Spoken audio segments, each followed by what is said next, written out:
सखोल चौकशी होऊन दोषींवर कारवाई व्हावी, कॅप्टन खरात प्रकरणी तटकरेंची प्रतिक्रिया। एसआयटी मार्फत चौकशी होऊन कारवाई होईल असंही तटकरेंनी म्हटलंय। कोण दोषी ठरवण्याचा अधिकार आपल्याला नाही असंही तटकरे म्हणाले आहेत।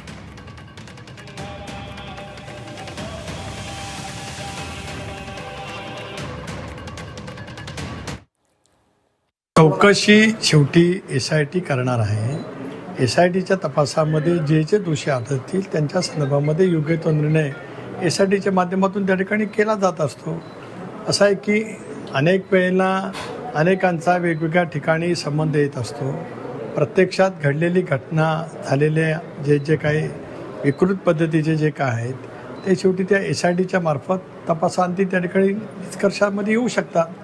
त्याच्यानंतर जी काय कारवाई करायची असेल ती त्या ठिकाणी एसआयटीच्या माध्यमातून केली जाईल। कोणी दोषी आहे की नाही हे ठरवण्याचा अधिकार थोडी आपल्याला आहे। ज्यावेळेला विशेष पथक तपासलं जात असतं, नेमली नियुक्ती केली जात असती ती त्या पद्धतीने निश्चितपणे केली जाईल।